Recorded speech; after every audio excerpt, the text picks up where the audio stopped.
Hello guys, welcome back to our channel. Promo video ആരംഭിക്കുമ്പോൾ കാണിക്കുന്നത് അംബികയും ദീപകിനെയുമാണ്. ദീപക് ദേഷ്യത്തോടെ അംബികയോട് ചോദിക്കുകയാണ്, എനിക്കൊരു അച്ഛനാകാൻ കഴിയില്ലെന്ന് ഇപ്പോൾ ഇവിടെയുള്ള എല്ലാവരും അറിഞ്ഞില്ലേ?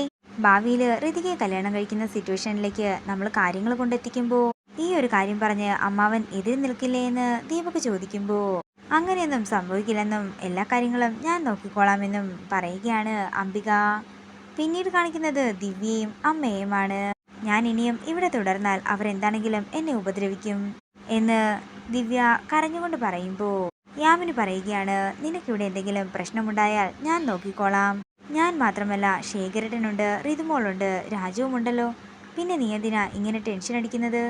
ഇത് കേട്ട് എന്ത് പറയണമെന്നറിയാതെ നിൽക്കുന്ന ദിവ്യയാണ് കാണിക്കുന്നത്. പിന്നീട് കാണിക്കുന്നത് രാജു വീട്ടിലേക്ക് പോകുന്നതാണ്. ഋതിക മേഡം, ഞാൻ മേഡത്തിനെ വല്ലാണ്ടങ്ങ് മിസ് ചെയ്യുകയാണ്. ഇനിയൊരു പക്ഷേ ഇതിനാണോ പ്രണയമെന്ന് പറയുന്നത് എന്ന് പറഞ്ഞുകൊണ്ട് പുഞ്ചിരിയോടെ നിൽക്കുകയാണ് രാജു.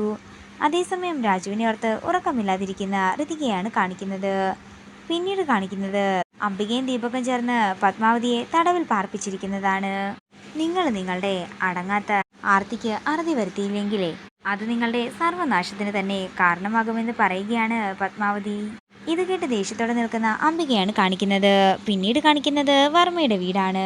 വർമ്മയെ കൊണ്ടുപോകാനായി പാർട്ടിക്കാരെല്ലാം വന്നു നിൽക്കുന്നതാണ് കാണിക്കുന്നത്. അതേസമയം പൂജാമുറിയിൽ വർമ്മയ്ക്ക് വേണ്ടി പ്രാർത്ഥിക്കുന്ന ഋതികയാണ് കാണിക്കുന്നത്. ഭഗവാനെ, ഇന്നാണ് അച്ഛൻ്റെ ഇലക്ഷൻ്റെ റിസൾട്ട് വരുന്നത്. ഇനിയും ജനങ്ങൾക്കൊപ്പം അവരുടെ നന്മയ്ക്ക് വേണ്ടി നിലകൊള്ളാൻ അച്ഛന് സാധിക്കണേ എന്ന് പ്രാർത്ഥിക്കുകയാണ് ഋതിക. ഇതോടുകൂടി പ്രൊമോ വീഡിയോയുടെ അവസാനിക്കുകയാണ്. വീഡിയോ ഇഷ്ടമായെങ്കിൽ മറക്കാതെ ലൈക്ക് ചെയ്യുക, ഷെയർ ചെയ്യുക, കമൻറ്റ് ചെയ്യുക. കൂടുതൽ സീരിയൽ അപ്ഡേറ്റ്സിനായി മറക്കാതെ സബ്സ്ക്രൈബ് ചെയ്യുക.